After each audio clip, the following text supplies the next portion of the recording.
College football season is nearly upon us, and we are here to tell you who's going to be the offensive MVP of the Ohio State Buckeyes. He's Bill Landis. He's Tim Bielik. I'm Doug Maurice. That's Ohio Stadium. Tim Bielik. Lots of interesting parts of this offense. Who's going to be the best part of it?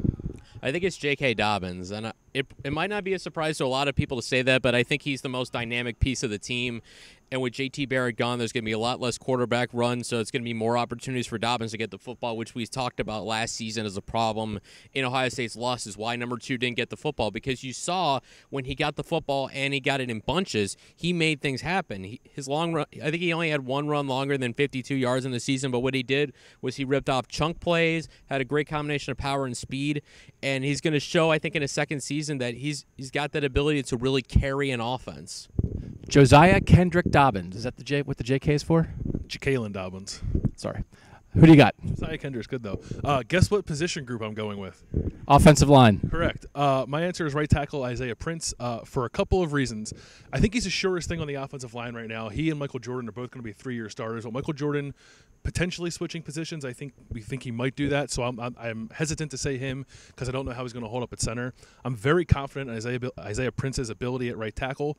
I think he has to lead that group. I think there's more of a premium on pass protection this year with Dwayne Haskins, a less mobile quarterback playing. And I think like Isaiah Prince's experiences throughout his career are going to be very important for him to sort of like help this group along. That's got some new guys, some young guys.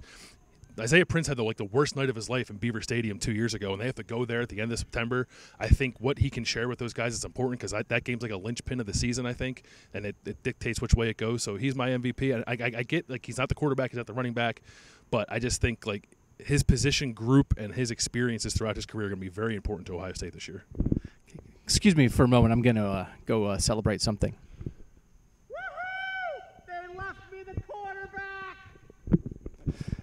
I'm taking Haskins, man. He's going to take Martell. No, I'm not you.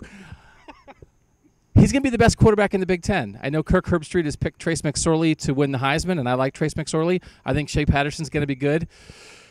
The number one thing that people evaluating the Big Ten don't get right now is Dwayne Haskins. They think that Ohio State is like taking a step back at quarterback because they lost their 4-year starter. They're taking a step up. He's better. He's going to be really good. I feel very certain about that. I think Ryan Day is going to use him the right way. I think he has a really, really big year ahead of him. And I know that's an obvious pick, but I think it's like for people outside of the Ohio State sphere, I think it's not obvious because they just don't know, which is fine. And everybody always is worried about returning starters. And when I evaluate teams I don't cover every day, I worry about returning starters. He's not a returning starter, but like a year ago after they lost to Oklahoma, we were like, man, maybe he should be the starter. And as much as they were like the number 5 team in the country with J.T. Barrett at quarterback, maybe they would have made the playoff if they would have benched J.T. Barrett and put Dwayne Haskins in. Now, I'm not saying that that's what they should have done. It was fine. But that's the reality of Dwayne Haskins' ability. So I just think big things are ahead. And here's one thing I will say.